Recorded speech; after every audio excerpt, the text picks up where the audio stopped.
Uh,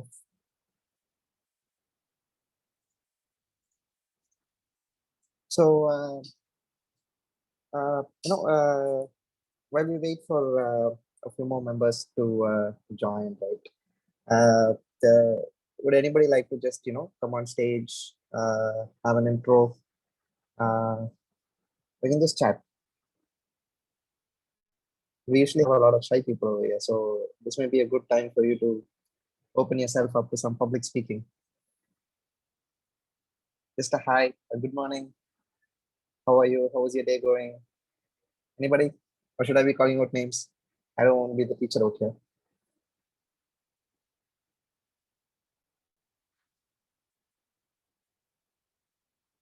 Sudhendran, I see your name on the screen now. So, hi, Yeah, good morning, hi. Sudhendran. Good morning. How are Very you good doing? morning. Yeah, good.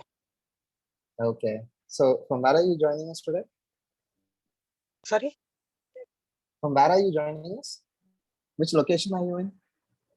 I am currently in Kodishia ground. Okay, okay. That's really Dinesh. great. Yeah. The same Sugendran we interviewed last week. Okay. Oh, right. Okay. Hi, Sudhendran. Right. Hi. Okay, I get it now. I've already spoken to you. Okay, cool. Yeah. So, okay. Priyadarshini. Hi, Priyadarshini. Are you able to hear me? Hi, sir. You don't have to call me sir. Dinesh is fine. So, good morning. How are you doing? Fine, sir. Okay. Are you also joining us from Coimbatore? No, sir, I'm from Hosur, sir. Okay. Oh, really great. I think we haven't had any person joining us from Hosur. How is the climate there? How are things going with you? It's good, sir. Okay. Really awesome. Chandrasekharan. Hi, Chandrasekharan.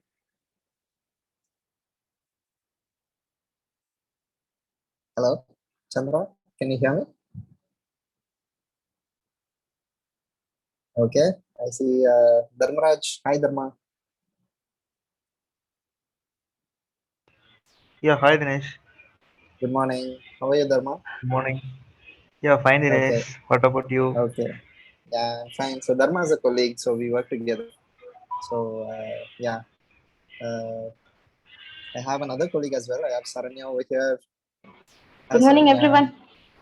Good morning. Yeah, Rupali. hi Hi, Saranya. Rupali. Hi, Dharma.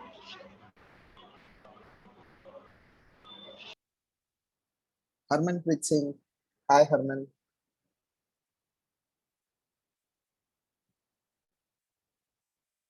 Dinesh, I think Harman has some mic issue. He has sent a text.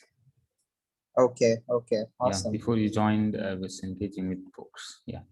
Okay. Cool. Cool.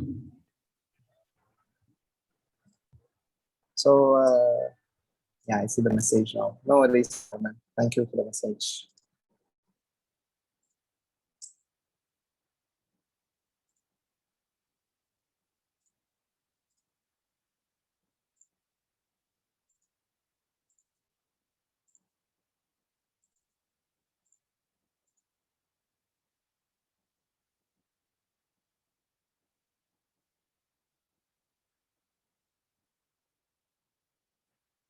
Okay, it's about 10:05 now. We have a minute.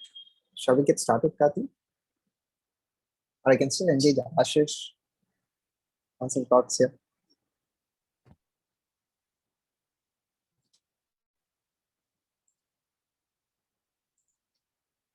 Kathy? Yeah, yes, Dinesh. I thought like you were talking to someone else. Yeah, we can get started. Ashish is too early. He's been waiting for more than 20 minutes. Let's not kill more time. Let's get started. Yeah, okay. Awesome then. So, hi everyone. My name is Dinesh and I'm a co-organizer here at Coimbatore Frontend Group. So, Coimbatore Frontend Group has been, conducting monthly meetups and we've had workshops and even full day conferences as well. So we've been, our main objective is to encourage the developers and designers within the community to share their knowledge, and also for the other members in the community to leverage the talent pool that we have and grow themselves as well, right? So we conduct monthly meetups, we invite speakers to take up short topics that are trending, right? So something that we can stay up to date with. So if you are interested in having or if you are interested in giving a speech about a topic or a session about something, or even conduct a workshop, right? You can definitely ping us on the Telegram channel, or you can directly get in touch with Karthik, Ramesh, or myself to step up, right? So this week we have Ashish, who works at Geeky Ants. So Ashish is into front-end developments, and also he has quite a wide experience working with other back-end stacks as well, right? So Ashish will be talking about component-driven development using Storybook. So that is something really or eagerly I'm looking forward to as well, since we are looking into Storybook, and we are also so we have a few team members over here as well who is very much eagerly looking forward to the session. I hope everyone enjoys the session, and more than enjoying, I hope you start fiddling around with Storybook and see how it can fit into your organization or into your hobby projects that you're working on as well. So Ashish, the stage is yours.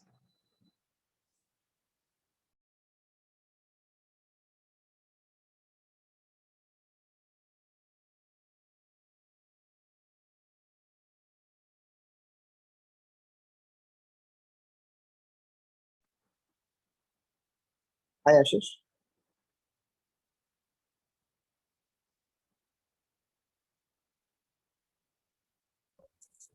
Guys are Ashish. not saying anything. Hello. Yeah, we can hear you now. Hello. Yes, Ashish. Okay. Okay. I was not. Sorry, I was not able to hear you before. So as nobody is happening, that was not able to. I just.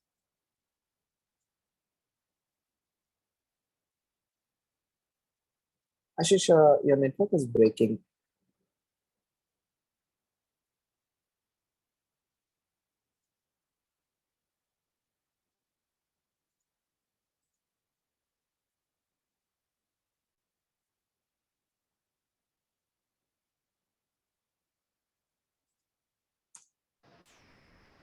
Hello.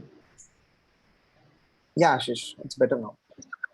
It's better. So sorry, I'm having some internet fluctuations right now. I'm extremely sorry for that. Okay. Can I start now? Yeah, sure, Ashish. Sure. Okay.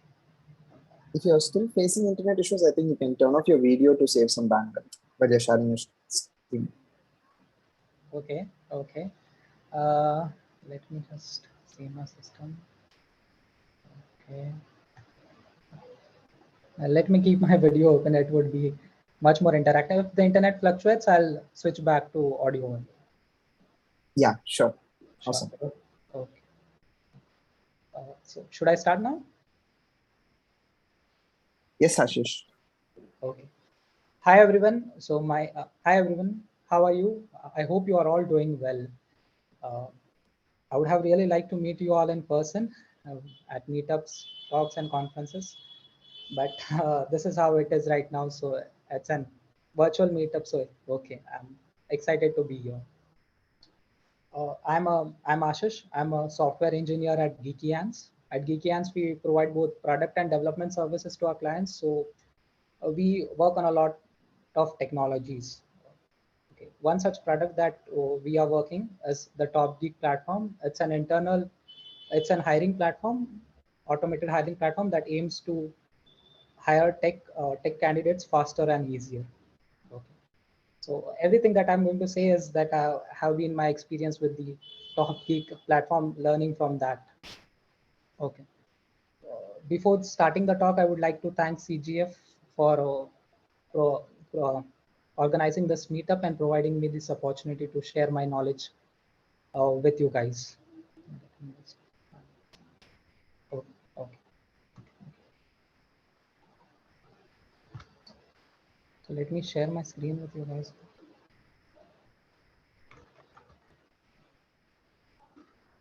So my talk for today is going to be more of a technical talk. There won't be, so the earlier part will be a little theoretical, where we'll be understanding why we need, so that the title of the talk is component driven development with Storybook. So in the first part of the talk, we'll understand why do we need component driven development, what are its benefits.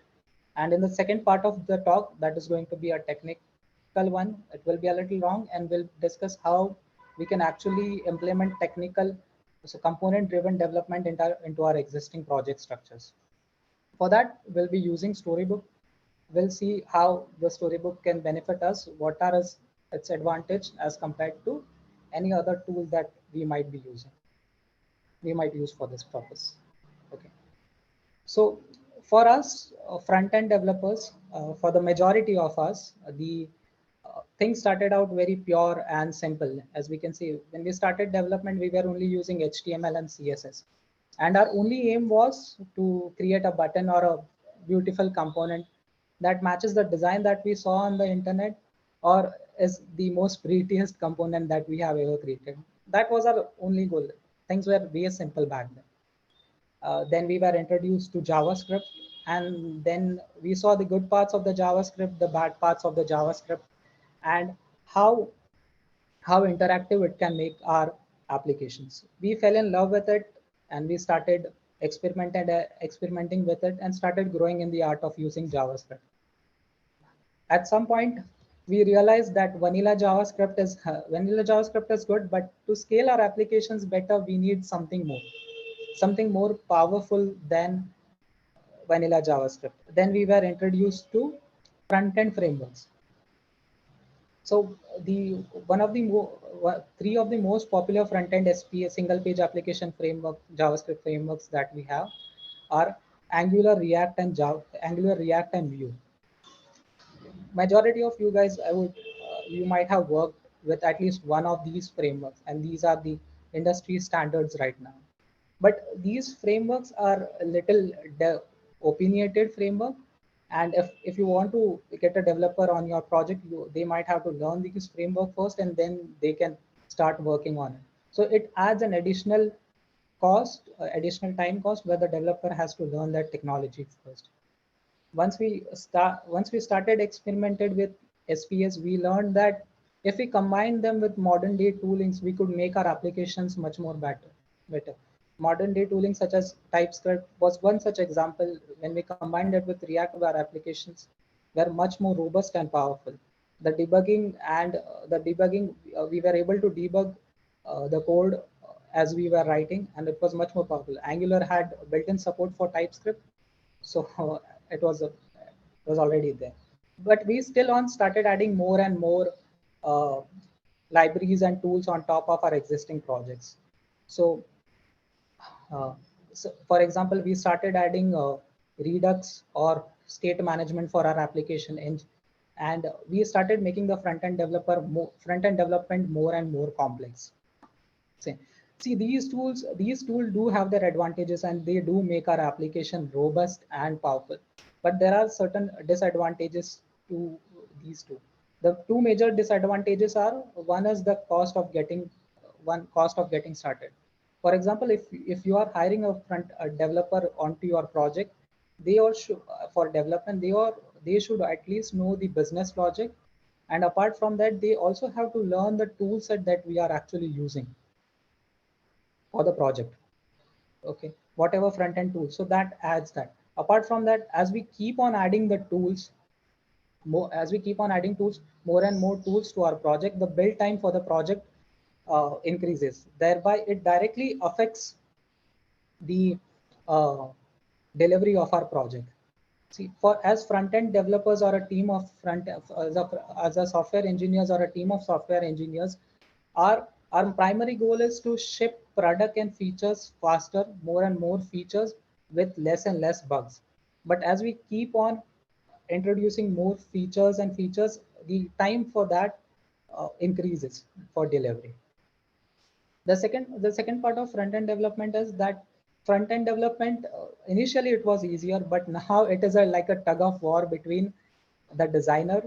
The front end engineer is always stuck between a tug of war between the designers, the back end developers, the accessibility, and the performance of the application. He has to make sure that there is a balance between all of these.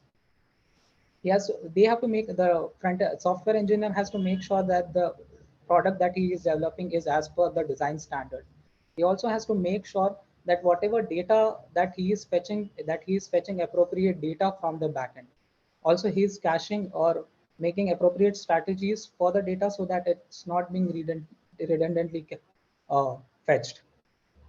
Also, by doing that, they also have to make sure that the accessibility, the application is accessible by all the users, and also at no point the performance of the application has been affected. So I miss those previous back days when we started, when it was just HTML and CSS, and the development was much more faster. I agree that we need the modern day tooling that we have today. But it comes with a trade-off that it requires a little more time for development, and so so so in that all leads to the problem. The problem that we now face is that the feature development is low and the bug count is high. And what we want is the opposite of that. We want the features to be developed quickly and the bug count to be as low as possible. So how do we solve this problem? So we can solve this problem with the help of component driven development. Okay, so what is exactly a component driven development? So component driven development is like we focus our application development around components. We develop components that will develop sections now, and sections will develop page. If our components are correct, our sections will be correct, and if our sections are correct, our page will be correct.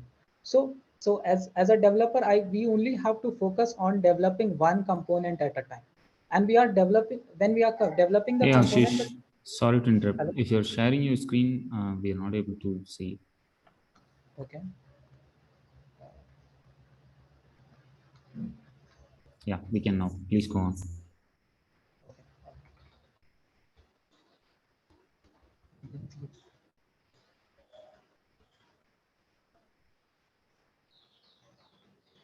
Okay. So as I said, the modern day front end engineer is stuck between a tug of war between the designer, back end engineer, and the performance that he has to make sure that has been taken care of. The problem, the problem that exists, that develops with all these features, all these modern day toolings and all, that over a period of time that the features that we ship, the frequency of that features that we ship gets a little less and the bug count increases. And we need to find a solution for this. And the solution is the solution for this is component driven development. In component driven development, what we do is we focus all of the development around developing all of the development process around developing components. Once we develop a component correctly, we can develop it into a component library, and from that component library we can use that components to make features or applications. Okay. So the main USP of the component driven development is that we develop these component in isolations. That means we have the design for the component and we develop it with just HTML, CSS, and our platform specific specifications. So we do not involve backend at this stage or performance first. We just focus on developing the component as the designers. Once the component development is done, we then focus on performance, and then at the later stage we focus on integration. But at the first step, the focus is on component driven development. So Chroma has, so this is a gift from Chroma that actually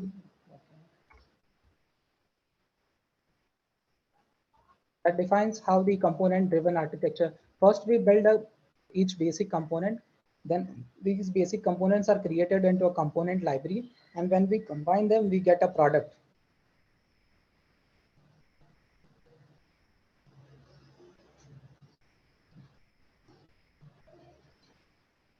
Okay.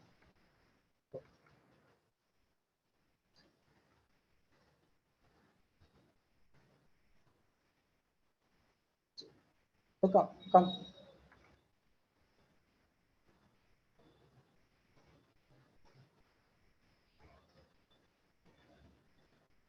so companies like IBM, HubSpot, Airbnb, and Geekyans. So we found this. So these companies are already using this approach, and we also implemented this approach, and we found this very helpful because we as a front end developers. So we are software engineers, but I mostly work on front end, and we found this quite helpful because at the first stage of development, we were only concerned with developing the components first, and then with the integration. So that was a huge relief for us, and we didn't have to wait for any backend to be completed or the backend to be completed first, and then we start developing the component. So the advantages of CD. So the advantages of CDD are that so the primary USP of CDD is that we focus on one component at a time. So that even if so the component that is developed has it's as per the design, all the use cases for that is covered. Any test cases that we want to do is we can do it on the component level itself. Once we start building component by component, we can have enough component to build a library itself, and we can use it not only for our existing project, but we can also use it for other projects or other similar projects that we have. Okay, so but with CDD we can also visualize visual tests are also possible, so that we can do both manual testing and automated visual testing with it. Okay. That's it for the theoretical part. We can start with how we can actually implement a storybook and do component driven development in React. Okay.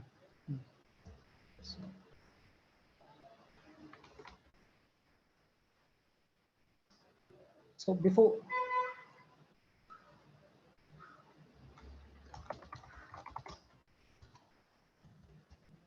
starting, so what is actually storybook? Uh, so storybook is a tool that would help us to build one component, that would build us to help the component in isolation. It will help us to create a component library. Also, it will help us to document the component as we are building it. So it's the best tool for this case. Okay, and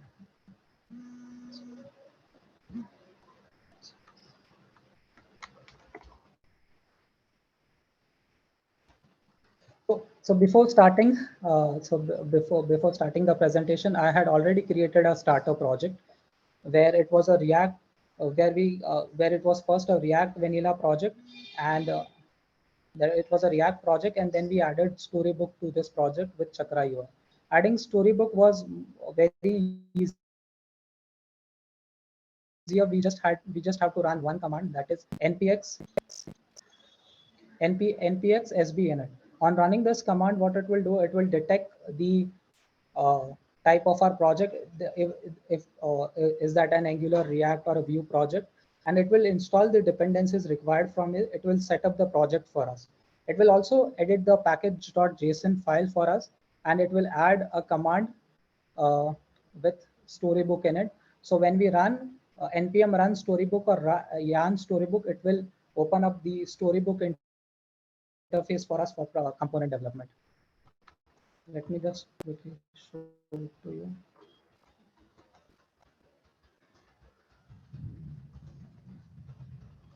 I'm using Yarn, you can use Node. Ashish, can you zoom up, please? It's a bit difficult to read. Okay. Yeah, looks good. Thank you.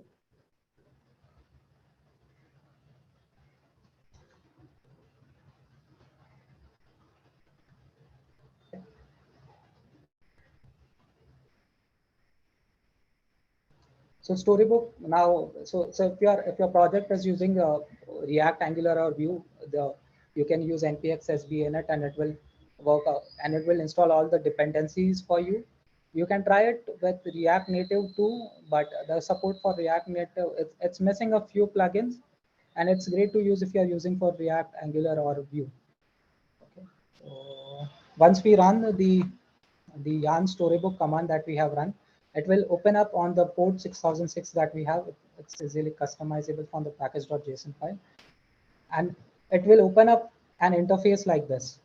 So on the left-hand side, what we can see is the components that we'll develop. For example, as we have started, Storybook has already created 3 components for us.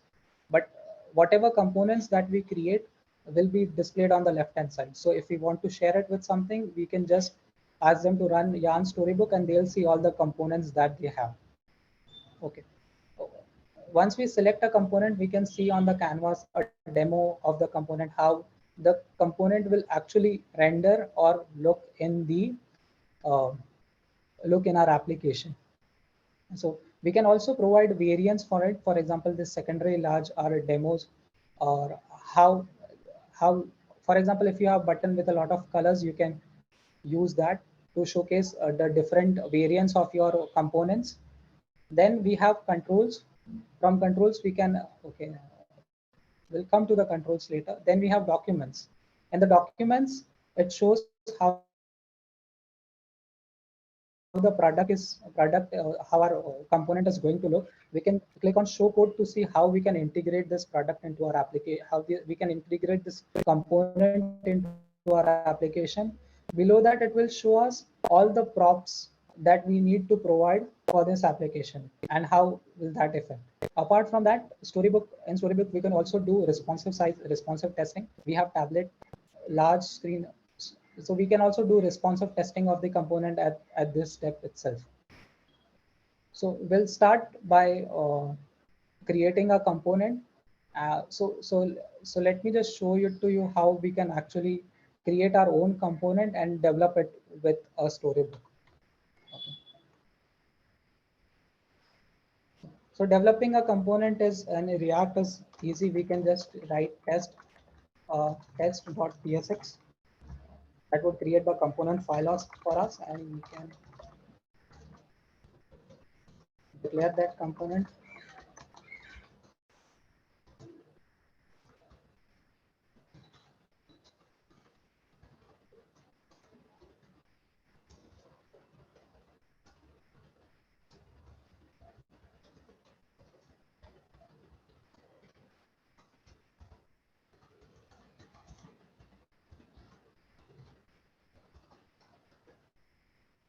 Over here, we have created just a basic component that returns hello world.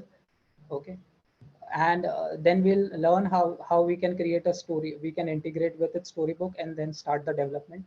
Then we'll change this hello world component into an e-commerce item block, where it will have a picture, it will have a few buttons, and it will have a link to go to the page, to that page. Okay. So we can start that. Okay. So if this is how do we integrate? Okay. Okay. So once we run Yarn Storybook, okay, once we run Yarn Storybook, it will create a stories folder for us. Inside the stories folder, there will be all this component related stories that we have. Okay. Apart from that, it will also create a .storybook folder, which will have 2 main files. One is the main.js and the other is preview.js. In the main.js, we can specify the add-ons that we want to use, and in the stories, we'll specify the location of our stories. So right now we have specified that it will be inside the source folder, and it will be a directory deeper, and the suffix for that will always be storybook.js, JSX, TS, or TSX. So any such file which will have that suffix, Storybook will automatically detect that inside our source folder and create an appropriate story for that. So how do we show our test component over here? It's easy. We'll go to the stories. We'll create a file for us, test with the suffix stories.tsx. Okay. We'll import our component first that we have created, test component. Okay. This file should export an object. The default export should be an object. The first will be the title that we want to keep for that. So we'll keep test component as a title.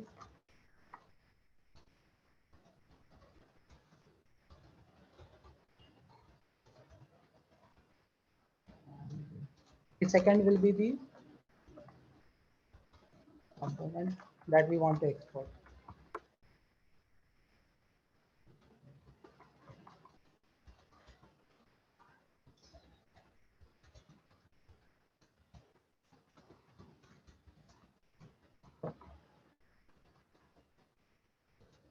Okay, so this is the first step. What we did is we created a stories.tsx file. The file exports a default object with the title of the component that we want to display over here. And the second is the component that we want to use for this story. The component is the test component that we just created right now. And it just returns an hello world over here. Okay. Now, the second export, what we have to do is we have to export a demo of that so that it can be shown over here. Okay, so we'll do const.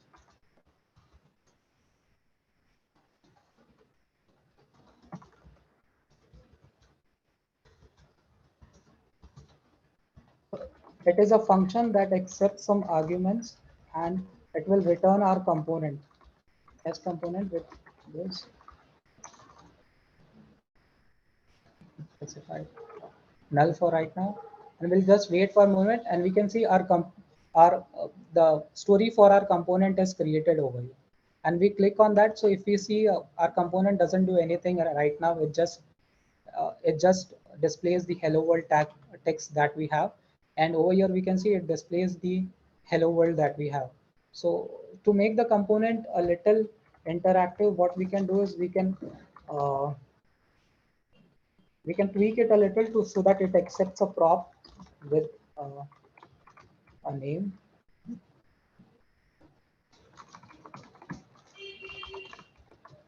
Which will be of the type string.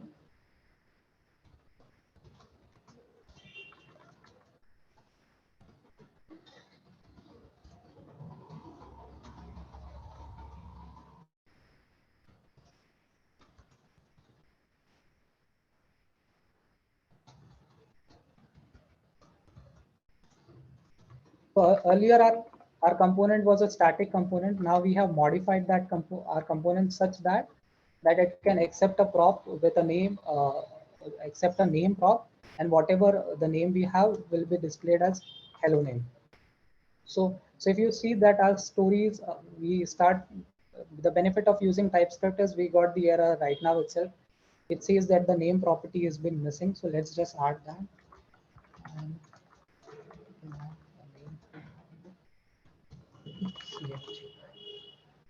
just wait a minute, and we have the CFG over here.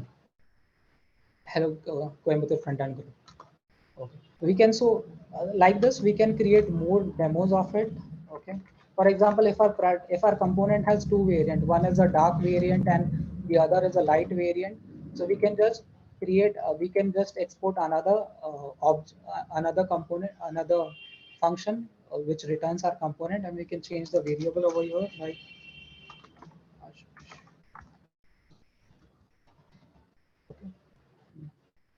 let's just wait a minute. So our another demo has been created and it is with hello Ashish. So this okay. Now how do we so we would also like to have some instead. So if you see on the buttons and all, we have these controls and all. Instead of just manually typing the props over here, we would like to have the editable prop over here or editable input, which whoever we are passing on, we are uh, giving this to the component for further development can test it out how that will change the component. So what for that, first what we have to do is we have to create a template. Uh,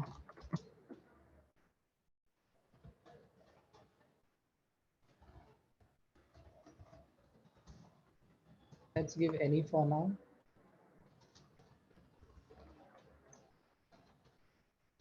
So we'll so what this template does is a template is a function that takes some arguments, and then it will return our component with those arguments as props.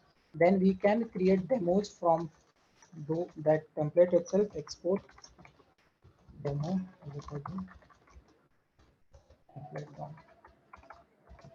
bind.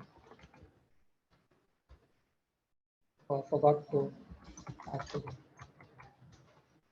And then we can specify our arguments.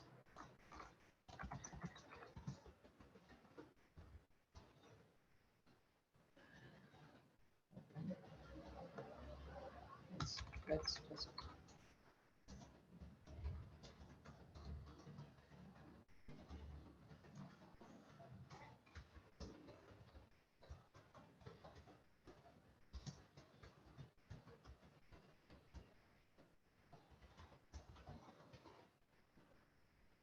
okay. And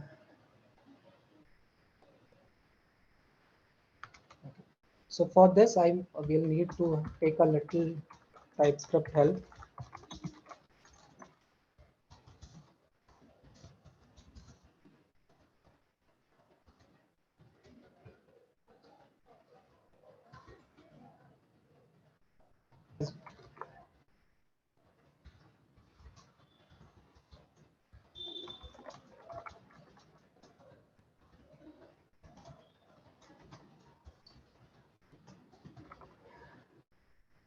So we will, so first we define the type. So our type of the default export that we are doing is the component meta, and so it's a function like the FC function that we have for React. Okay, and similarly we can define the type for the templates with the help of the component story function type of. And then that's fine. Okay. Now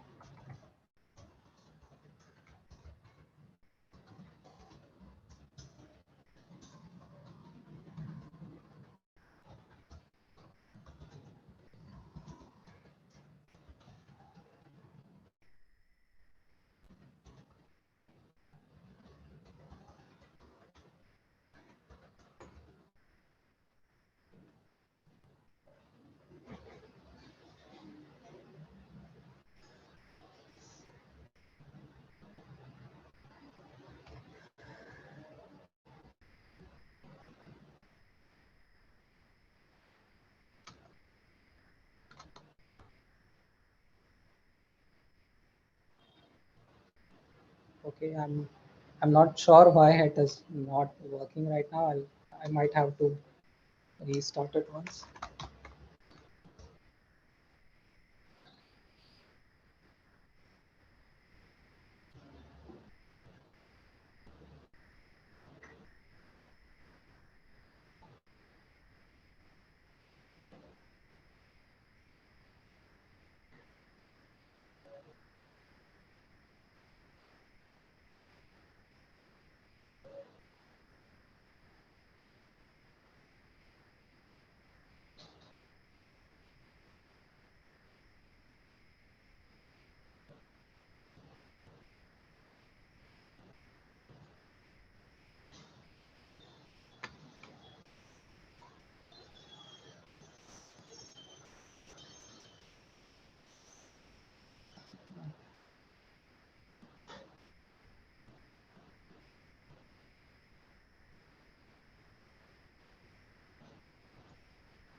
I'll figure that out a little later how we can we can add the controls over here. But let's proceed with actually developing our component without the template for now.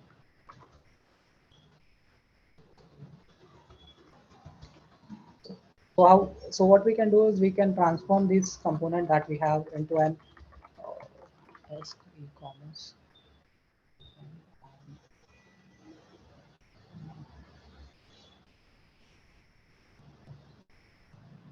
So let's just tweak our component that we have over here. Okay, let's change this with just a text component to an e-commerce component block, which can have an image, a title, a price, and a view button for that. So we can see how we can.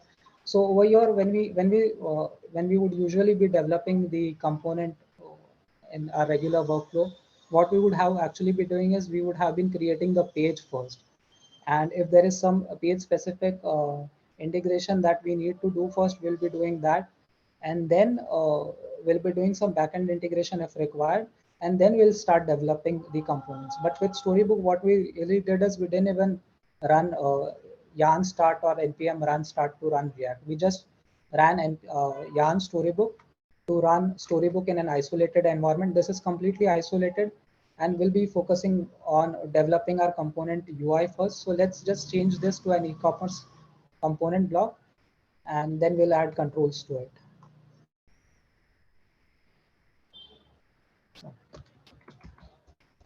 For this, I'm using Chakra UI. It's a React component library. Speed up the development.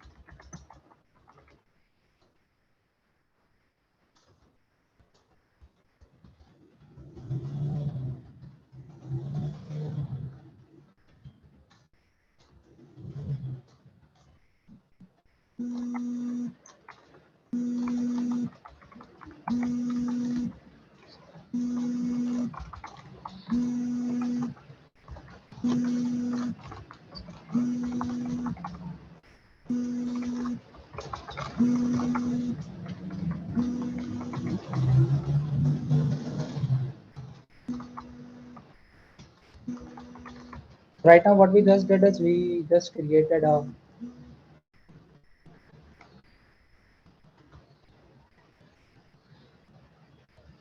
we just modified the UI for our component.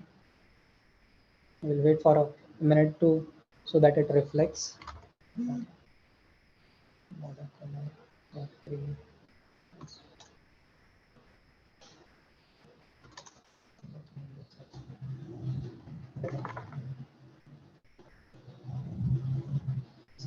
So an e-commerce, it will also contain an image.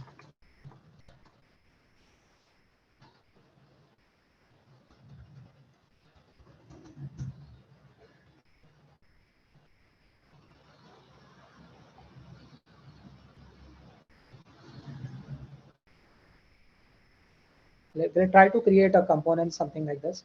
So there is an image first, then we have the amount, then we have a drop down, and then we have an add item button. So we'll try to create something like this. So we'll first copy the image that we have.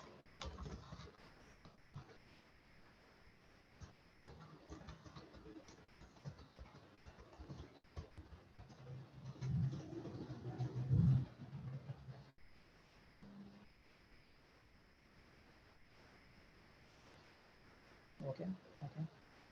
We added the image. Now we need to add the title of that.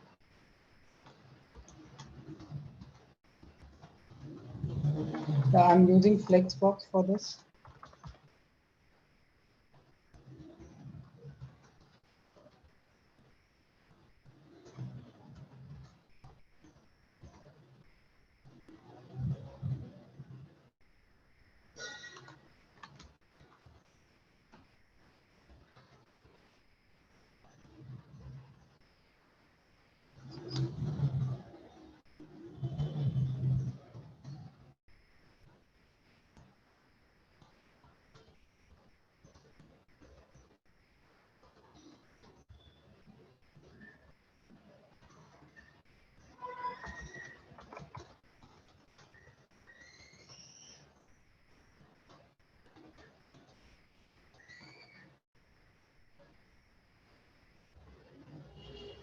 and we have the 10% off. But let's see how it is rendered actually in the rebook itself. Okay, so right now the component is not actually looking as we would have actually wanted it to. So we would actually need to provide a wrapper around our component so that the width for this component has been fixed. So we could do that in the stories itself. We could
we didn't actually export it.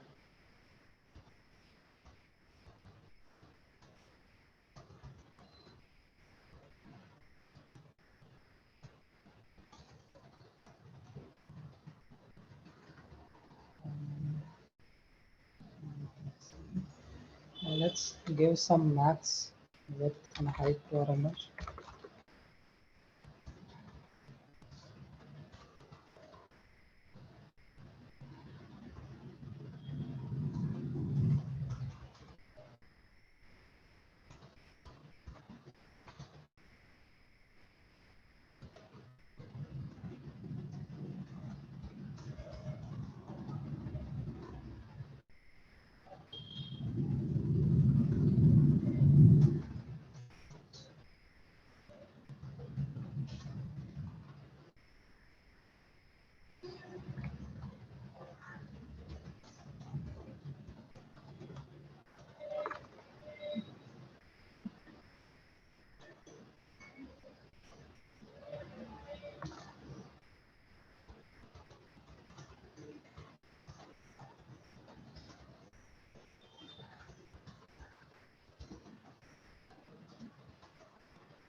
So we just created our component block. Okay, so it has a image, it has the title of that, and it has the pricing. The pricing is, let's just restyle the pricing for this. We'll give a margin for okay, instead of that, let's just give margin to the middle one.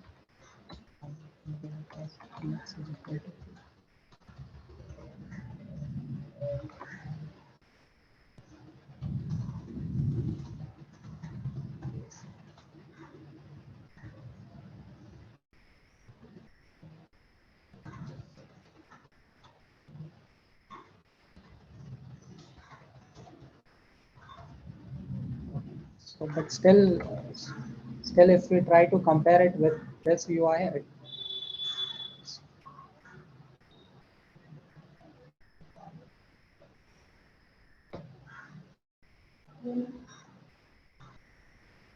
see, we want to achieve this UI. So if we see the item width for this block that we have, so we are fitting around 4 components in this block. So let's just reduce. So what we had earlier created is that we created a flex row with 100%. Let's just with 100% and make this a container of max width.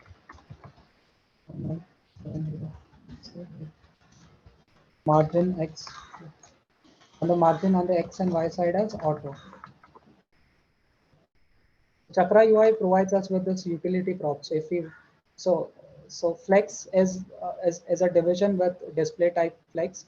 If we type direction is equal to row, then it automatically creates the style for that. And so all of the style that we would have to write and create a style sheet for that, we can just pass it as utility props. Okay. For flex, we have all these functions. If you don't want to use flex and you just want to use just a division with the utility props, you can use box. It does the same thing, but it's just a division. Okay. So I've used this over here. For the parent, I've used flex, and then I've wrapped the image in a box, and then we have the uh, text components from Chakra UI. So we'll match this. So right now we are using 33% of the width. So let's just do this 25%.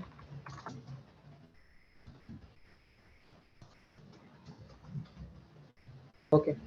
So now at least the block for our component is ready. If we want to test it responsively, what we can do is we can test it first on a tablet. So on a tablet, it occupies 33% of the tablet screen. If we go on a mobile device,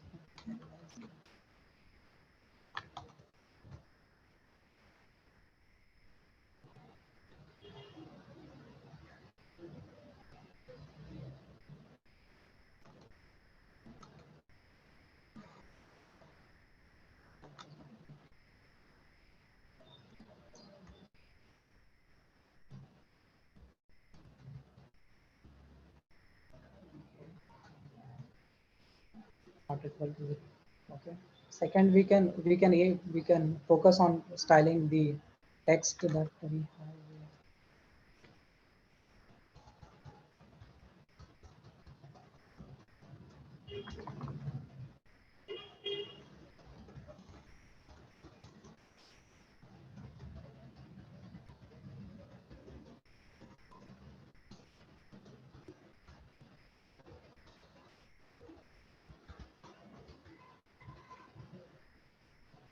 And over here on the discount, we have the green color for the discount.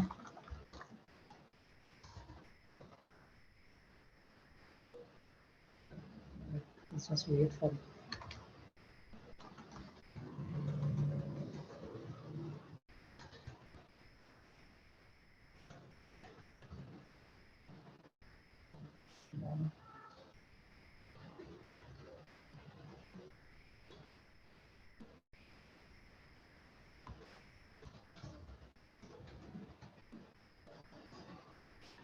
Okay. Second, now see the UI the UI of our component is ready, so we can start defining the interface or the properties that it will require. It will require an image URL that we have. String. Then we'll have the name of the component. It will also be a string. Then we'll require the amount. Will require the selling price, that is a number. And then we'll require the MRP, that is again a number. And then we'll require discount, which is again a number.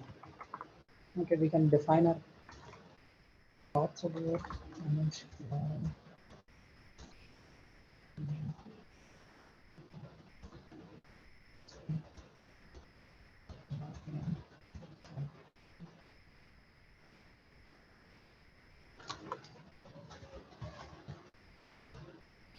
Change. So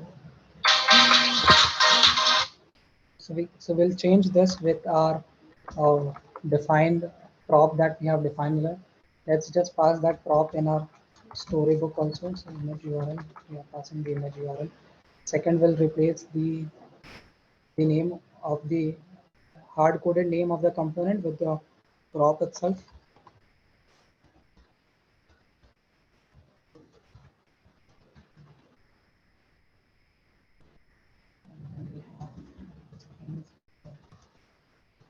Name. And what all do we have? We have the selling price, the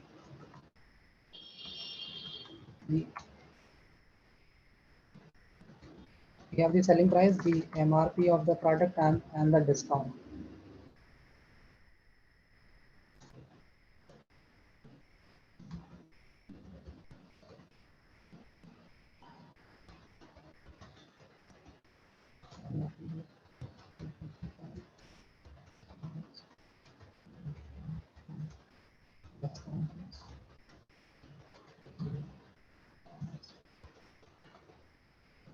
%, and we can say as we already provided the props over here, it started actually it, it, it was automatically reflected over here.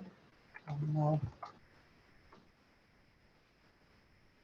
for some reason, there is a small problem, and the Chakra UI is not, it's not taking these.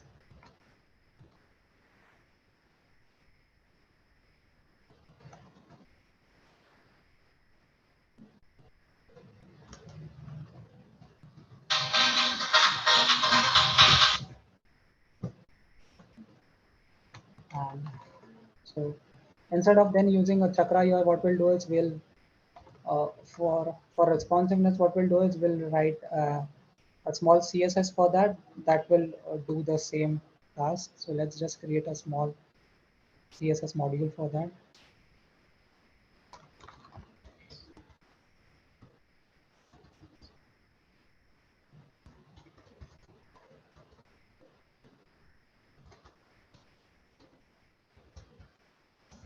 Default the width should be, and let's just get that.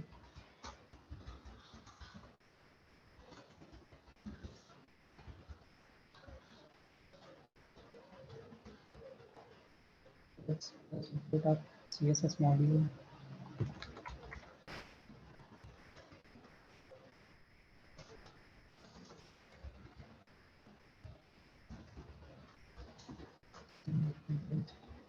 Styles log, and we use our class name over here.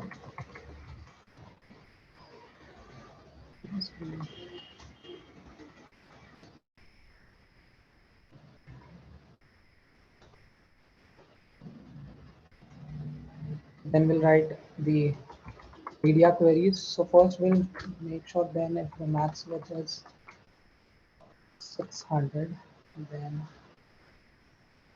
the item container.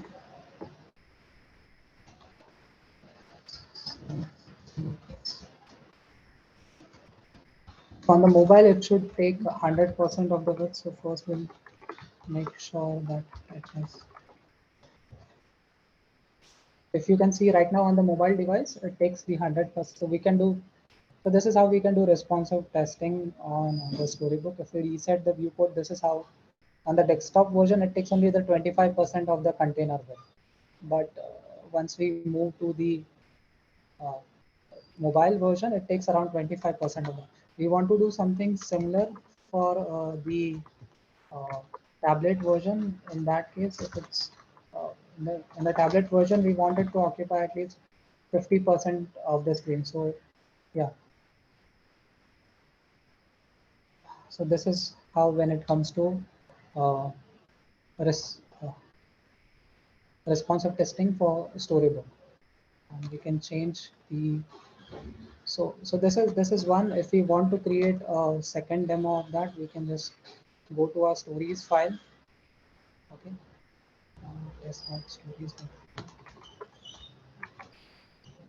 And export a similar this thing, and whatever we write the function, the name of this thing is going to be the it's going to be the variant name that is going to be displayed. Just wait a minute, so we can just change the product name from here.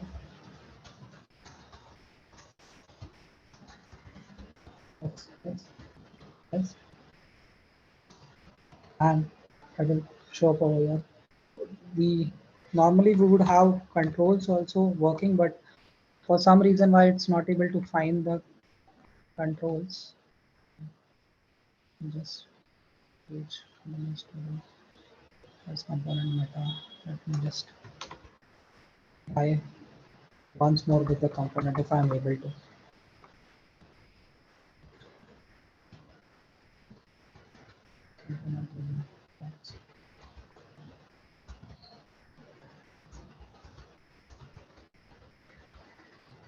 It's,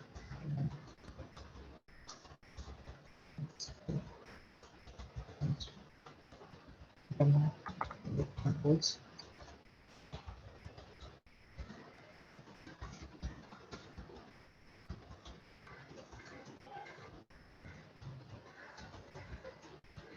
And then we have to provide an arguments.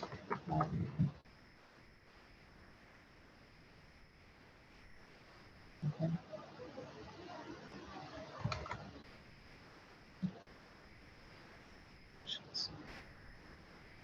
Allow the add-on actions.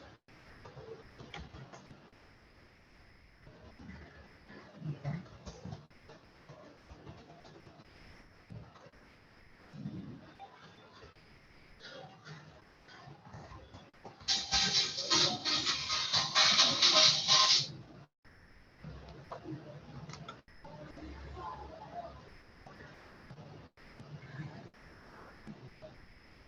I've restarted my storybook. I had actually missed one add-on, so that's why the controls were not visible.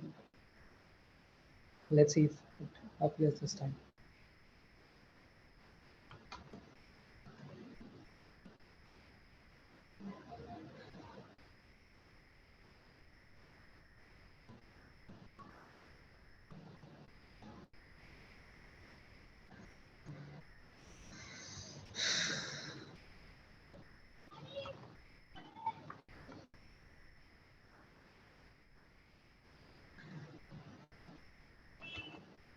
Share.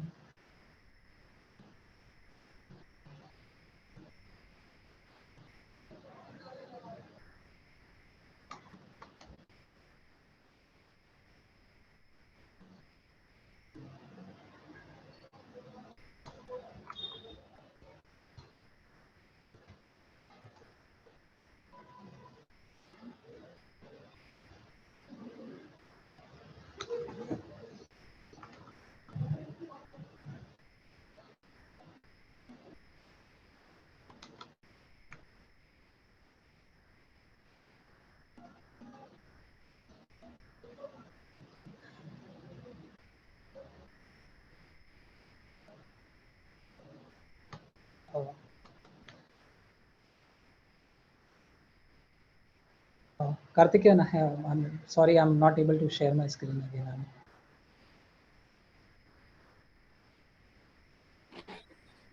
Just 1 minute.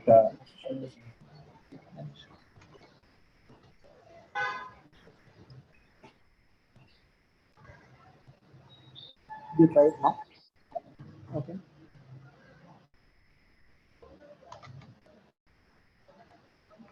So to conclude, so for CDD, for component driven development, how we can do with Storybook is we'll first create a bare bone basic structure of our of our component, just the component which just returns some text or something. Then we'll create the initial story file for that, and once that initial story file has been created, we can actually see it working in our storybook, the storybook project, when we run the yarn storybook, and then we can start a development over here. Once we start developing more and more components over here, when we start developing more and more components, once we start adding more components, it will be displayed on the left hand side. It's left hand side of the page over here. So this will become like a small component library, you can say, for your components, where all of your components will be stored together. And if anyone wants to use this component, they can directly use Yarn Storybook to run a demo of that, or you can build the storybook and deploy it on your server, or some server for other developers to actually play it with it in real time. Apart from that, it would also help the developers to so apart from that, you would also not need to create any documentation for this. The documentation will automatically be okay.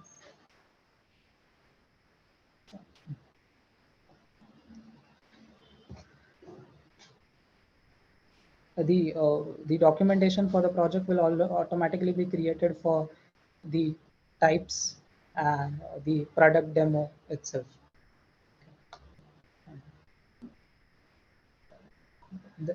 That's it from my side. Let me know how you guys experiment with Storybook and share your experience, please. Thank you.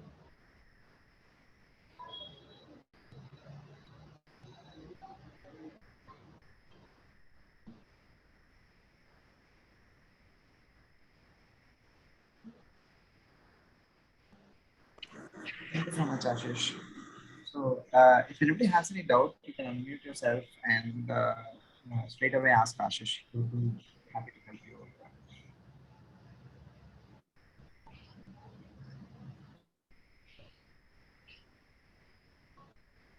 You can also post it on chat.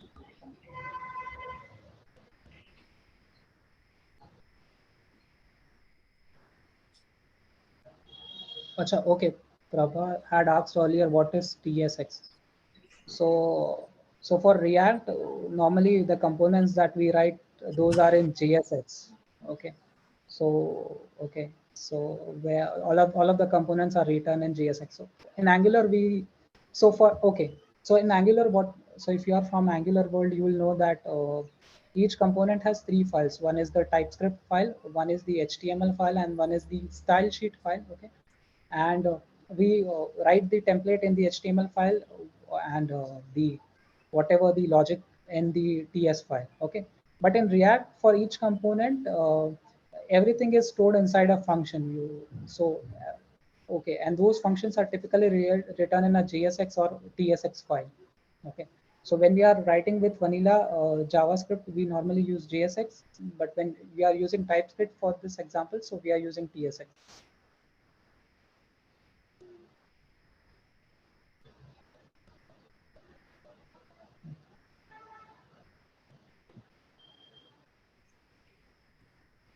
Okay, so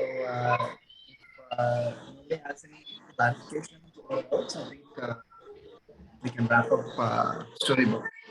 And if you are working out with Storybook, and if you have any questions or clarifications, please feel free to get in touch with Ashish on LinkedIn, GitHub, or you're available on Twitter as well, right, Ashish? You can just Yes. yeah, you can just share your social links in chat so people can follow and get back to you. Thank you so much, Ashish. Ashish, you're on mute if you are saying something.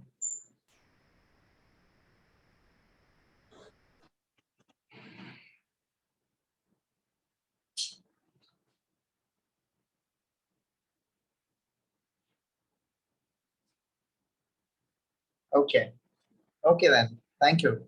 So next we'll be having Gopi, who will be speaking to us on JavaScript. So this is a bootcamp series that we've been organizing since the last meetup. So Gopi will be talking to us about JavaScript, the fundamentals of JavaScript,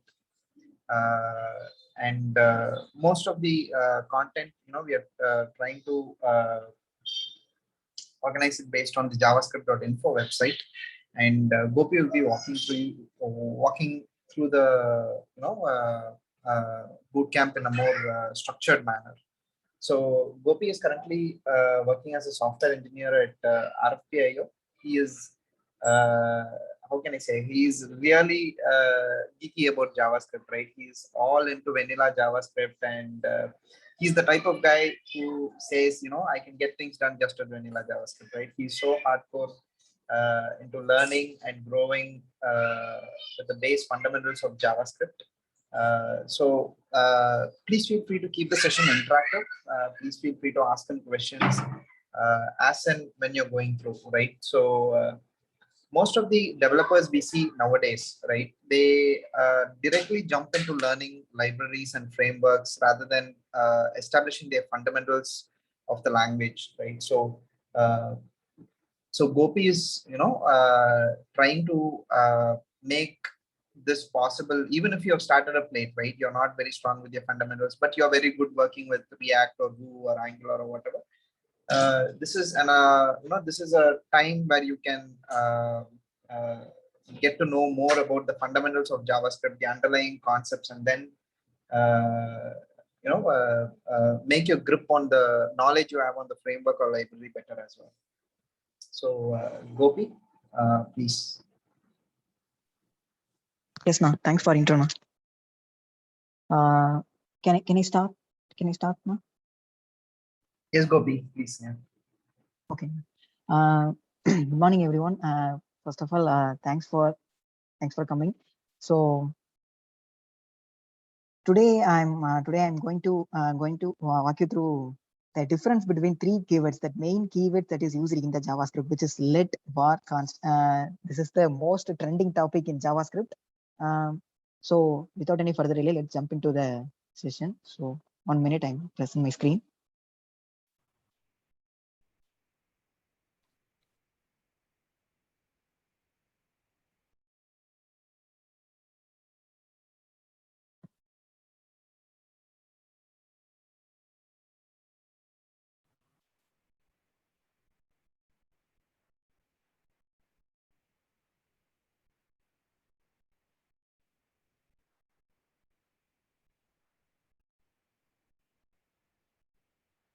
Hello. Okay. Yeah.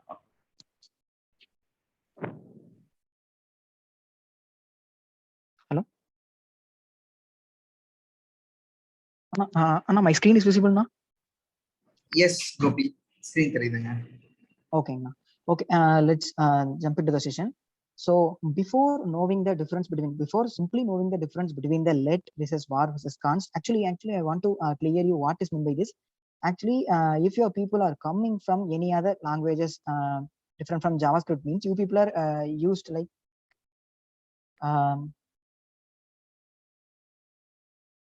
you people are used like int, string, these kind of data types to declare any variable for your program. Am I right?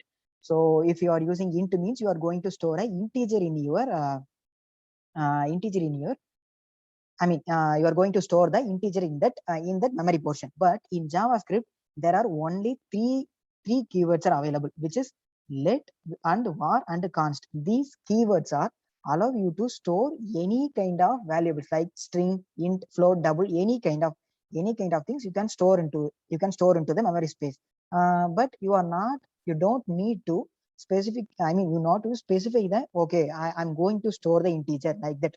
You don't need to specify that. Simply use these kind of the keyword to store any kind of variables. Okay. So before diving deep into the difference, you have to know about these things, which is global object and the execution context, and then we are going to start the difference between the let versus var versus const. Okay. So first, let's jump into the global object. Okay. You people know about global object, which is what is meant by object? Object is nothing but a key value pair. Okay. So name, CFG. Okay. So this is called object. A key. This is key. This is value. So an object is simply called key value pair. You can able to create a variable like this, and you can able to create a function also in JavaScript. So function also like this. You can able to create any data type that is available in the JavaScript in the object. Okay, so this is object.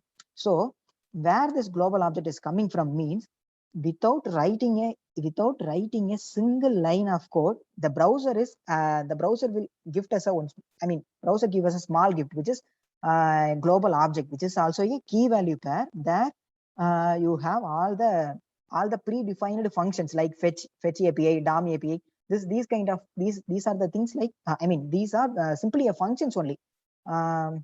These functions are help us to develop a websites like that. So let's see how the global object is look like. Okay, so what I'm going to do here means, so I didn't write a single line of code. I'm going to print so for print anything in JavaScript is to print anything we have to use console.log. So I'm using console.log of I'm going to print this. Okay, this is nothing but this have the global object. Okay, global object. So let's see what is the output of this. See, this is the global object. Where it is coming from? It is coming from browser. Okay, so this is the global object which is available in the browsers. Okay, so see, we have lot of predefined functions is available here. We can use it like fetch. We are using for example, in our projects we obviously use fetch, and if you people are new to web development, means surely you will use DOM API, like that. These kind of things that is available in the global object only. Okay, so I hope you people are now clear with what is in the global object. See, global object is only an object, a key value pair only, nothing to see more on that. So it is a key value pair only. So then the next thing is important to understand. What is mean by execution context?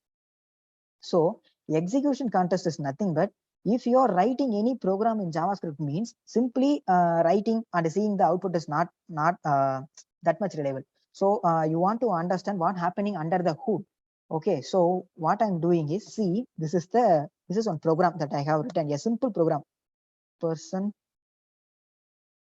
Okay, this is, see, this is a simple program. I have two variables, persons one weight, persons two weight. Then I have one function. There I have, adding the two weights.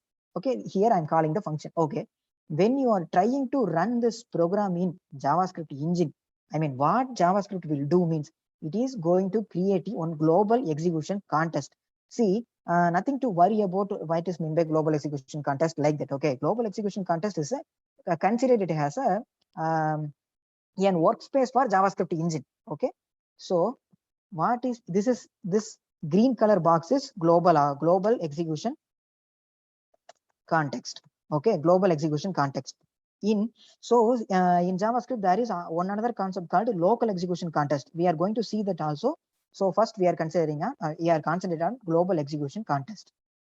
So when you are try to run this program, means what JavaScript will first do means it will separate the workspace into two phases. One is memory phase, and again this one is code running phase. Okay, JavaScript engine will separate it has two phases. For every spaces, what JavaScript will do means it will go from top to the bottom of the program. Okay, first this name will help us to identify what happened in this phase. Means it will going to allocate memory for our variables which we are using in our coding. Okay, so for example, here I'm using two variables. One is person one weight and person two's weight. Okay, so what happened here? Person one weight equal to, so person here, the important thing you have to understand is in memory phase JavaScript will not directly initialize, JavaScript will not directly initialize this original variable. In memory phase it only allocate the memory space and initialize with undefined. Okay, undefined data type. The second one, person two's weight, the same is going to happen here, undefined. Then this line is coming means when JavaScript engine is coming to this line means it will simply so what this line was called in programming paradigm, it is a function definition. Okay, so it will create, so nothing happened here. It is going to create one key called weight call. It will take this function name as a key and make it as a and copy this function declaration here. Then what happened means here we have function call here. Okay, function call. Okay, let's talk about this much more later. Okay, in memory phase, what happened in memory phase? Every variable we have in our coding get memory allocated in this phase. Then in code running phase, so again JavaScript will go from top to this bottom, and what happened in here means person one weight equal to 100. So here the original value get initialized here. Okay, when JavaScript see this person one weight have a original value of 100. Then second the same thing equal to 200. Okay, then here same that function I mean, function definition here. Then here the important things come here. Okay. Wait, call. See here, what is this? What we will call this in a programming paradigm. Also, it is called a function call. Okay, function invoking in JavaScript. In code, especially in code running phase, if JavaScript engine will see the function invocation, means it is going to create one another local execution context. I mean, one another execution context. It is also like as a global execution context, but why it is going to create another local execution context means this scope. Okay, what I mean, this scope contain variables only available in this scope. Okay, for example, this person1 weight and person2 weight only available in the scope. So that's why we are going to create one another local execution context to initialize that variable. So when JavaScript comes to this line, it is going to invoke the function. When JavaScript see any invocation, it will create one another local execution context where the same is going to happen. Memory phase here, code running phase.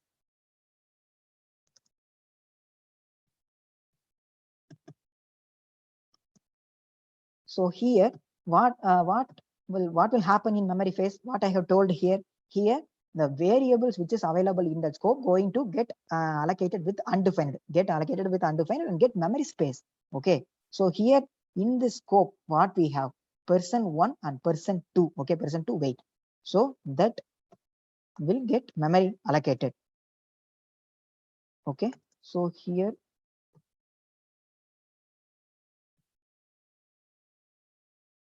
okay, so here person1 weight get memory allocated and undefined and initialized with the undefined. Okay, person2 weight, the same is going to happen, undefined. Okay, then in code running phase, what will happen? It's going to allocate with its original value. Okay, now what is the original value here? We are giving this two values as a parameter to that function. Okay, so person1 weight to going to get 100 here. So person2 going to get 200 here. Okay, then it will print the addition of the two weights. So in this manner, the global execution context is working. So for example, this is a very simple program. It contains only one function. Okay, but we people are write a lot of functions in one. In our coding, we contain lot of functions. So to identify which function, which local execution context is running currently, to know that we are browsers will support us to give one call stack, which this call stack will help us to find which function is currently running. Okay, so this is a theoretical part. Now I will give you the clear explanation in this Chrome. It will very clear for you now.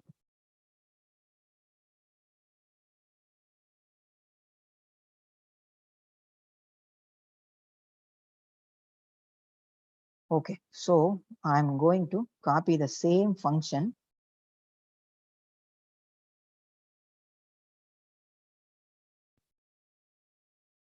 See, we copied the same function. Okay, I'm going to give the breakpoint here in the first line. Okay, in the first line, without running a single line, I am giving the breakpoint here. Let's see the interesting thing what's going to happen here.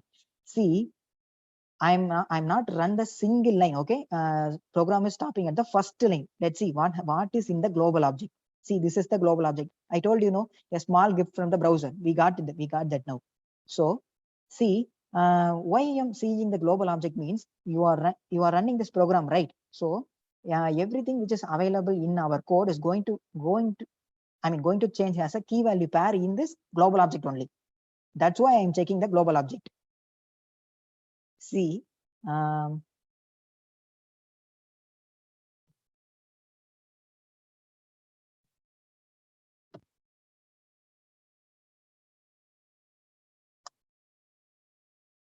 Okay, this is the global object.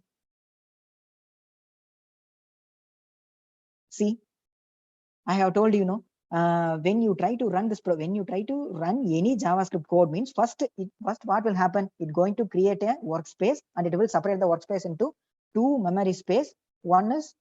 Two space. One is memory phase and one is code running phase. In memory phase, everything which is available in our code going to get a memory allocation here. See, that is happened here. The person 1 wait and person 2 wait is already get memory allocated and initialized with undefined. This is I have told here. This phase, we are in the memory phase. See, now everything get everything get a memory and allocated with undefined here. Okay. Then what going to happen here means, then see, I have told you, this wait call function also going to get a memory and allocated with the definition. Let's see that is here or not. See, wait call function also get allocated and it is having the function definition here. Okay, so I proved the memory phase with you. Now let's jump into the code running phase. What I'm going to do means step over here. See, now what is the value of the, now we are in the code running phase. Okay, so wait, I will see you, I will show you the difference. See,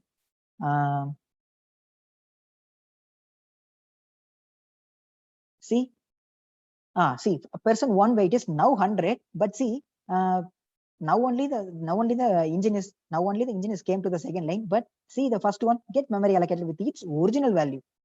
Okay, so this is, I have tried to say, convey that. Okay, now second line, now that now the function is, now the second line also get its original value. Now the function is run and we have get the output as 300. Okay, if people have any doubt in global execution context and local execution context.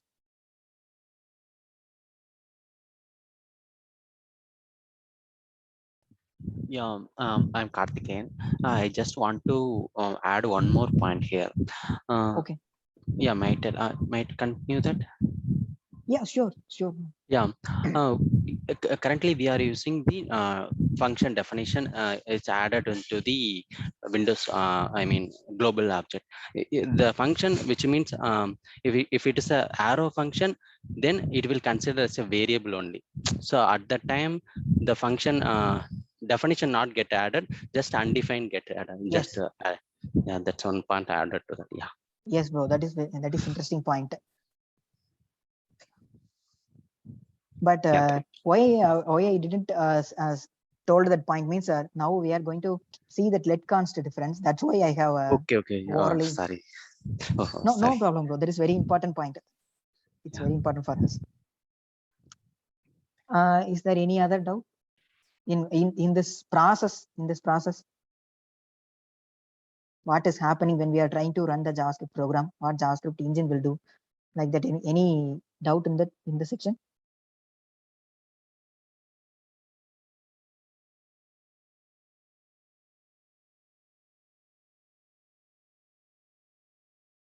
Okay.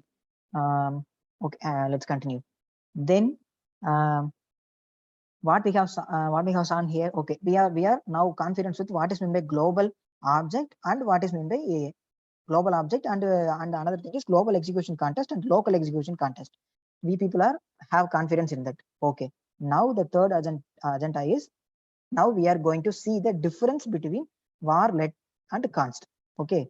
So how I planned means I'm going to give the difference of these kind of keywords in 3 phases. First one is what is the basic different. Okay. Second one is hoisting difference. Third one is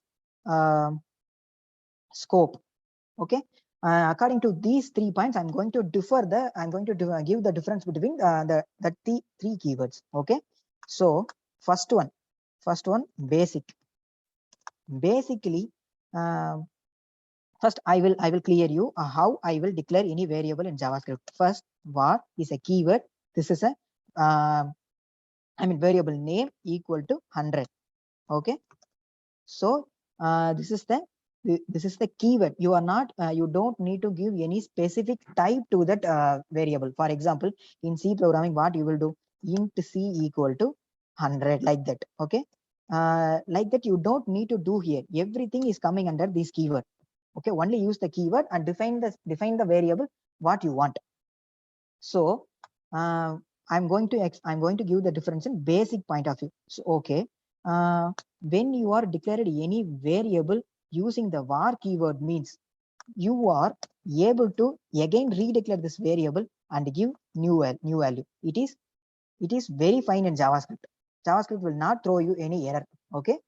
See, then we are going to use let keyword here. Let 100. Okay. Then I'm going to try the same in let. See here that is error. Okay. When you are declaring any variable using let, means you are not allowed to redeclare the variable with the same name. Okay. But you are able to swap it. For example, a equal to 1000 here. Okay. Like that. The same const also. Const a equal to 100. Okay. The thing is, you are not, it have two difference. The thing is, you are not able to redeclare a variable with the same name. And another difference is, you are not able to swap the variable. For example, for this a, if I try to change the value, means it will JavaScript engine will give a error. What error means? Trying to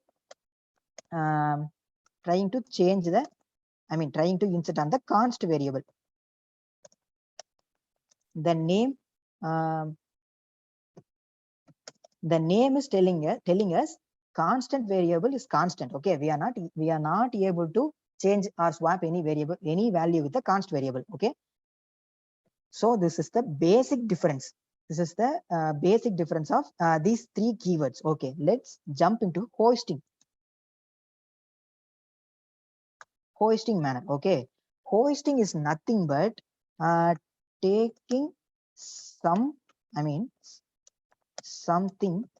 to the top of the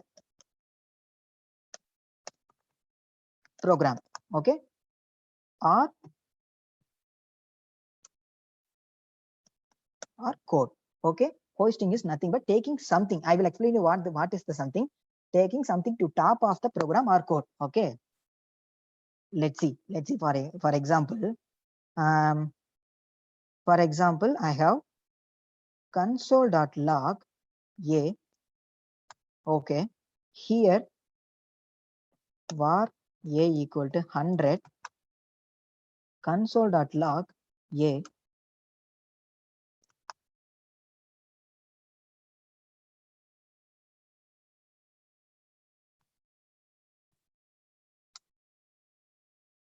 Anyone say the output of this program?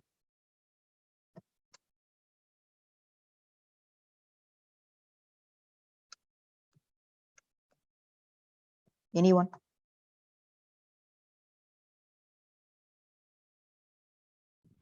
The first line will be undefined, and the second line will be the 100.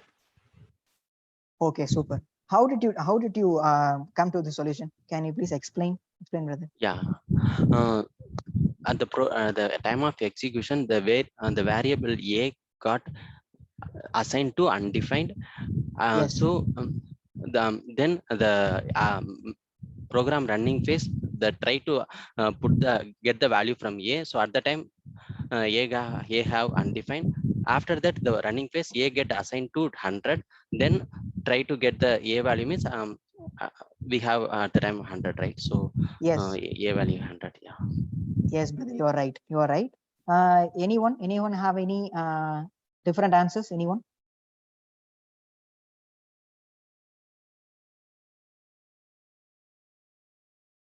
Okay, let's jump into that. Okay, if here I have put let, means what happened? Anyone? See what we are having here. We are having cannot access a before initialization error. Okay, now I will explain you explain you these concepts by using the global execution contest. Okay, so that's why I have taken the global execution contest in this agenda. See, okay, consider this is our program.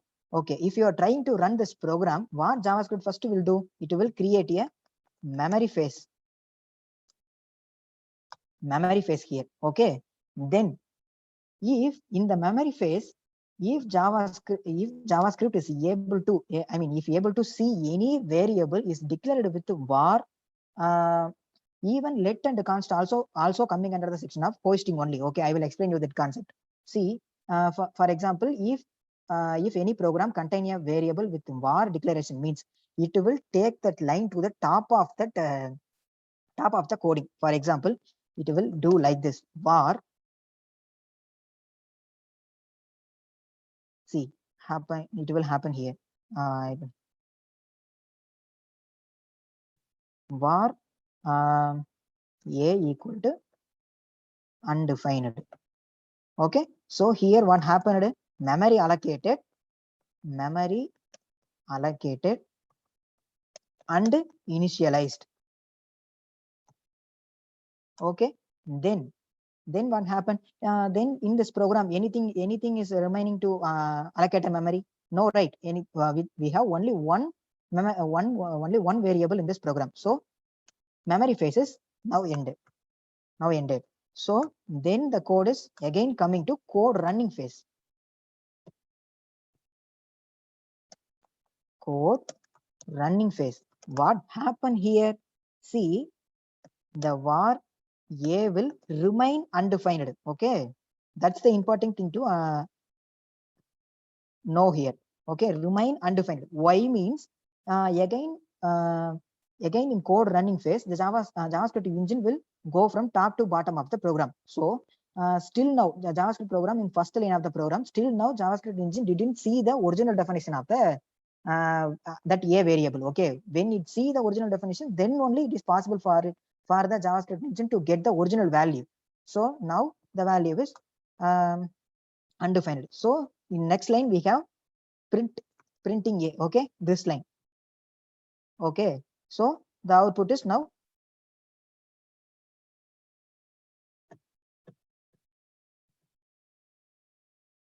undefined. Okay, then what happened? Then JavaScript is able to see the original declaration of that variable. So now what happened? This undefined will delete it and allocate it with 100. Now when you try to print this variable, means you will get 100. So this is the concept called hoisting. Okay, the variable which is something is taking to the top of the or the first line of the code. Okay, this is called hoisting. In JavaScript, what are all hoisting? I mean, which things are coming under hoisting means var functions. These two kind of things are coming under the topic of hoisting. Everything is take to the first line of the code. Okay. Everyone, if people have any doubt, if people are able to understand the concept of hoisting.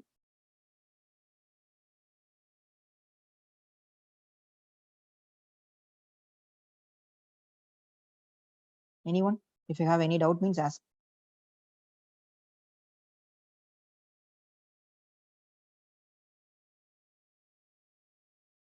Okay.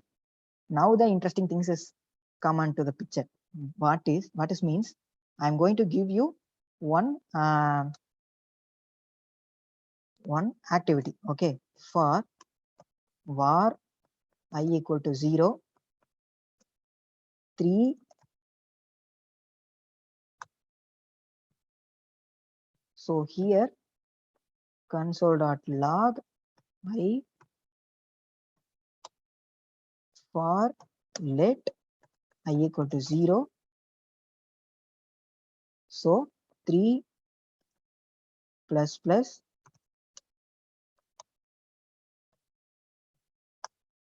for let const I equal to 0, 3,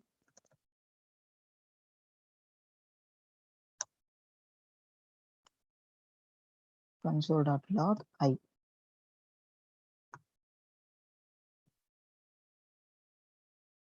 Console.log I. So what is the output of this loop? Anyone? I'm very eager to know from you.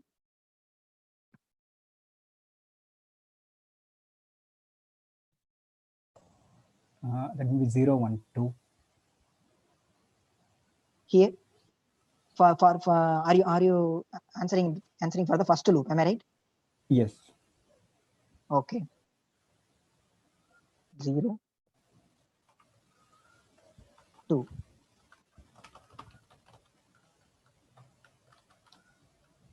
Okay. For second loop, anyone? That may be the same one. 0, 1, 2.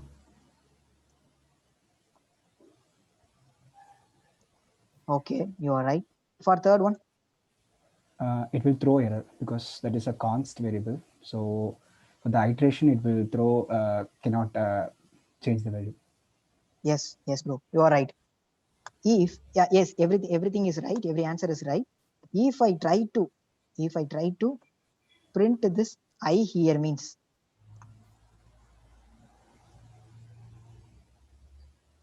I here. I'm deleting this. That is Okay. not needed. Okay. If anyone. For the first loop, the I value will be 3. Okay, 3. And for the second for loop, it throws error. Okay. Anyone say the definition? Anyone say the definition? Why it's giving 3 and why it's giving error? Because this is defined as var, right? So it is available Okay. globally. So for the second one, it is available only with the for loop scope inside the for loop alone. When we try to Actually, your voice is. Actually, can you speak a little bit louder? Hello? Is it okay now? Yes. Okay. In the first for loop case, since it is a var keyword, so it is available globally, so the value will be Okay. 3 will be the value for the I. For the second case, it is defined as the variables are defined with let keyword, so it is available only with the for loop. So we Okay. cannot access it. So when we try to do it, it throws an error. Okay. That's why this is the answer, correct answer. That's why I have took the global execution context here. So what happened in the first for loop? I'm deleting this. So what happened in Just a minute. Sorry for the interruption. Yeah, Okay. before moving on to the next, the line number 8 will be the throw. It will the same 3 only, right? Why it will show? Because the same I it's printed in the 8th line. There's no inter between the let and 8th line of I. Just the I refers to the var I, right? So that is not the same 3 only, right? Not thrown error. yes, Right, you or are correct you me are if right. I'm You are wrong. right. Yes, you are 100% right. So without this, I mean, without this, now the answer is error only, no? Yeah. Yes. That's it. Yes. Let's see how it is performing in a global execution contest. So see, we have only this for loop. Okay.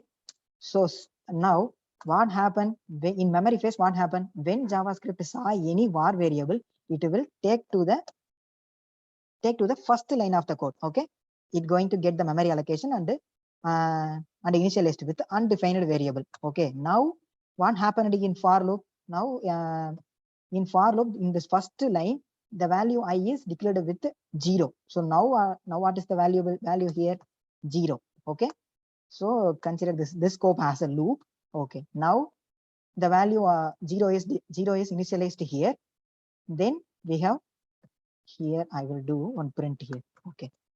So now the value of the I is 0. Okay. We printed here. Then we are going to jump into next iteration. What happened here?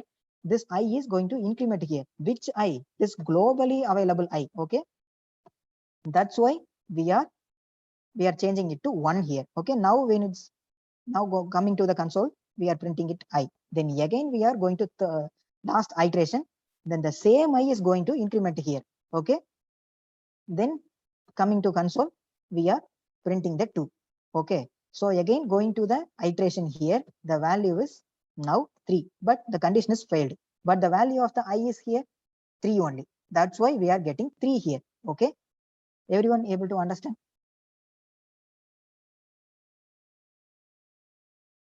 People have any doubt?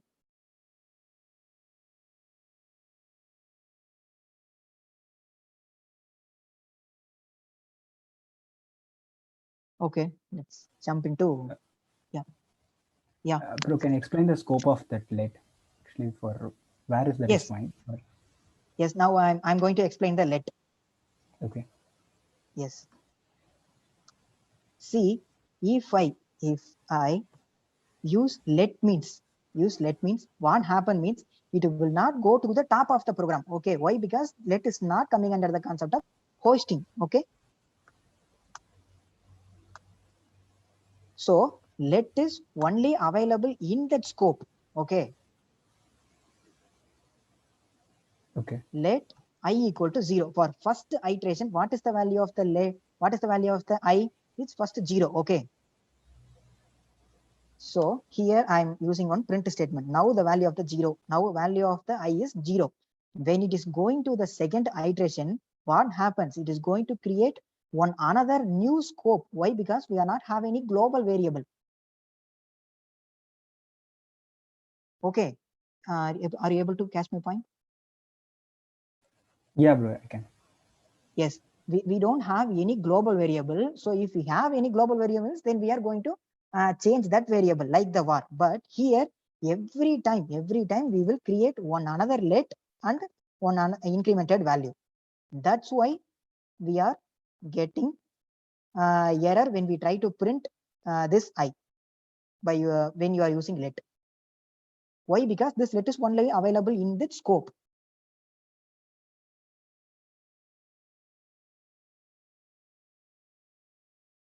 Okay. If people have any doubt?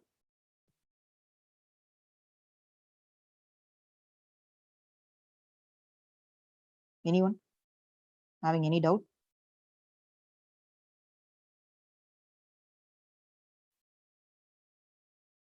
Everyone fine?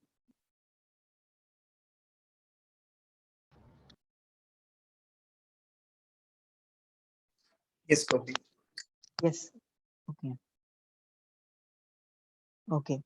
Let's now the last topic, final topic. So now I will give the difference of these keywords in under the section of scopes. Okay. So var keyword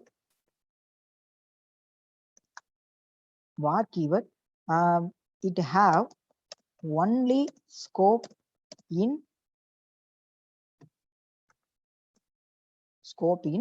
functions. Okay. For example, what I'm telling means this is called one scope. Okay. Where a equal to 100. Okay. I'm trying to print this a here.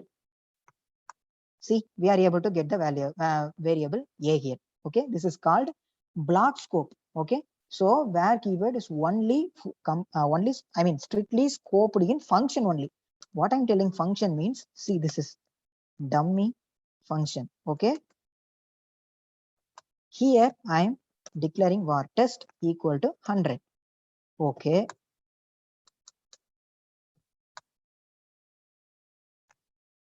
Dummy function, simply I'm calling it.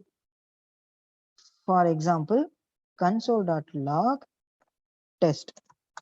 See, reference error, test is not defined. So what you people are understanding here? So the var keyword is function scoped but not block scoped. Okay. Are you able?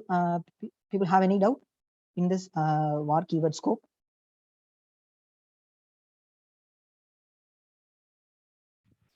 Bro, can you explain more on that? Because the function is also the within the have the block, right? So yes, because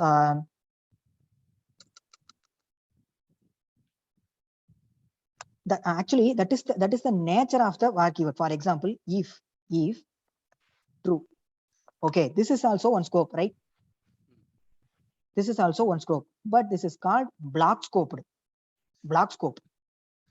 Okay.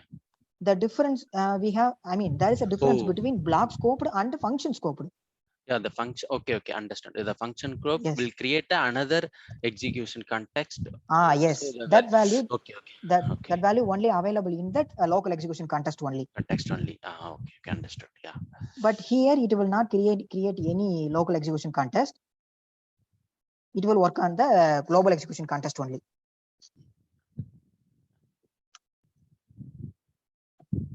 Okay. Let's jump into let keyword. Let, I mean, we can add const also here. Okay. So let and const are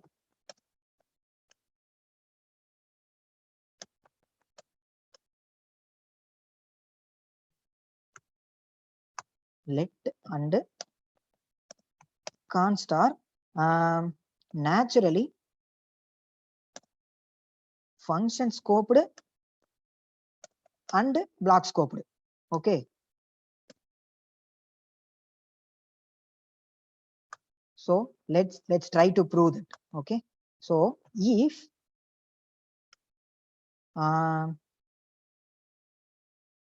not if it is also a block scoped.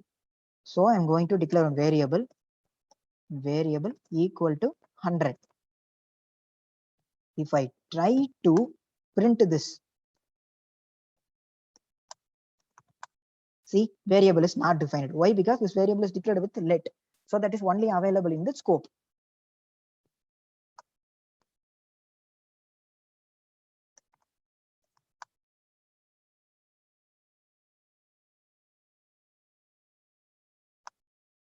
See, we are getting the value 100 here, but here the error coming. Okay. The same for const. So the same for const. See, we are getting the variable value here, but we are getting error here. Are you able to differentiate these keywords with the block scope and the function scope? People have any doubt?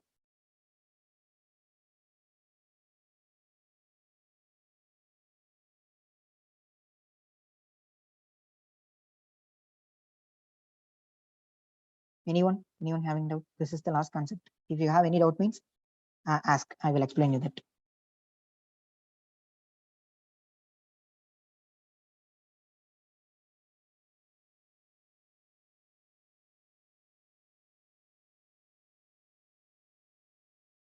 Okay.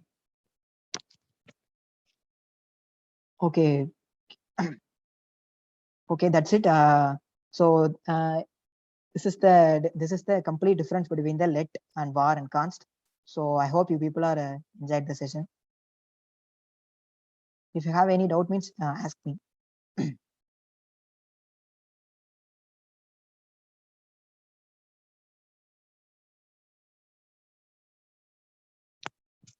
Okay. Okay.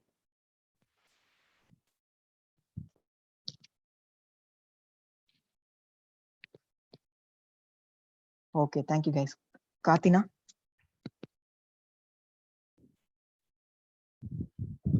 Thank you, sir. Thank you. It's really helpful. Thank you, brother. Thank you. Thank you very much. Wonderful, Govi. Yeah, I think it's as I already mentioned in one of my posts, always foundation matters. And thank you so much for go very deep, Gopi. I think this will be really eye-opening session for a lot of us. I think. Thanks, man. Yeah. Thank you very much. Yeah. No problem, Gopi. We'll continue to see. Okay. I think I'm not asking for donuts. Probably he hasn't had his breakfast since. Anyways, Dinesh, you're here with us? Yes, Karthik. Yeah. Over to you So, for housekeeping, Dinesh. Yeah. So I have two forms for everyone. So One is a feedback form and one is the raffle form. So many of you may be aware of the raffle we run for the monthly meetups, right? So we give away free JetBrains licenses for any product of your choice, right? You get 1 year of free license if you win the raffle. So we give away about 1 to 3 licenses every month. So please feel free to fill out the form if you're looking to try out JetBrains product or you want a license or anything, right? And also we very much appreciate your feedback. You know, we are working interestingly on you know, improving the monthly sessions, right? So your feedback helps us really, you know, gain better insights into how we are running the show, what are the places we can, you know, put more focus on. So please do ensure you fill out the feedback form and the raffle form. So one thing about the raffle is limited to professionals. In the sense, you're a freelancer or you're a working professional, that is fine, right? If you're a student, the raffle does not apply to you. The reason is because students get free licenses for all the products in JetBrains, right? So you can visit the JetBrains website and apply for a student license. Your ID card is sufficient to claim an all pack bundle, right? So you can use it for your hobby projects. So if you're a student, you can't still use it for professional work. So yeah. So apart from that, thank you so much. Thank you, everyone. This was a really interactive session, and this is what we want to bring about in every sessions as well. So thank you so much. And for all those who weren't able to, you know, participate interactively, I highly encourage you know, you to unmute yourself and talk and get to know about the speaker as well. You know, at the end of the session, right, you can ask questions. More or less any open questions are also something the speakers would be more happy to answer, right? So thank you so much for your participation. Have a wonderful day, everyone. Thank you. Bye bye.